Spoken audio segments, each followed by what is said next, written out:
toiture, ça va être l'application d'un produit sur les tuiles. Ce produit-là, on va le laisser agir 1 heure ou 1 heure et demie en fonction de l'encrassement du support.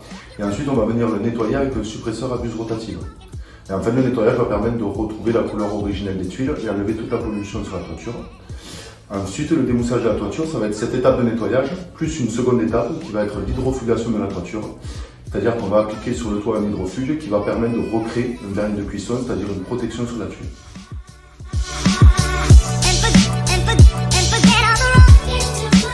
Alors le premier des signes, ça va être l'apparition de pollution abondante sur le toit, de style la mousse ou le lichen, qui sont des petits champignons qui se mettent sur la tuile.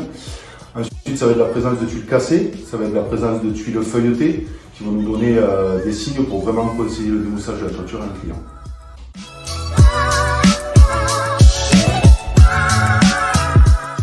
Oui, bien sûr, c'est-à-dire que sur une toiture en tuile, on va pouvoir faire l'étape de démoussage comme je l'ai expliqué tout à l'heure.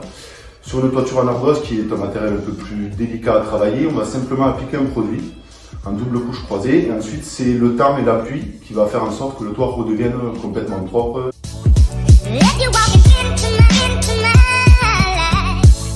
Le problème, c'est que si on laisse trop la pollution abonder sur une toiture, il va y avoir de plus en plus de tuiles qui vont se casser, de plus en plus de tuiles qui vont se feuilleter, donc des risques de fuite.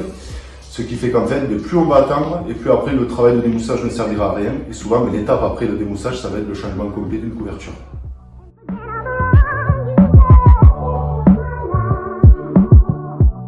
Oui, on a déjà eu des clients qui nous ont parlé de ça, c'est-à-dire qu'en fait, le problème va être que vous avez des gens qui passent à l'improviste chez vous, qui vont vous proposer des démoussages de la toiture pour 300 ou 400 €. C'est souvent des prix qui défient toute concurrence. Le problème, ça va être la composition des produits utilisés, qui sont souvent de la javel. Donc c'est sûr que le toit redevient complètement propre une fois leur passage. Le problème, c'est que ça désagrège encore plus vos tuiles. Et là, souvent, passer derrière ce type de travaux-là, ça ne sert pas à grand-chose. Souvent, le résultat est catastrophique.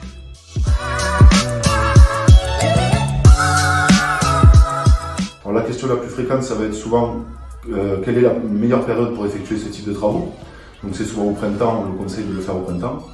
Et ensuite, ça va être beaucoup aussi sur la composition des produits par rapport à ce que j'ai expliqué tout à l'heure, c'est-à-dire est-ce que nos produits ont de la javel à l'intérieur ou tout ça. Voilà. C'est souvent les deux questions les plus fréquentes qui nous reviennent.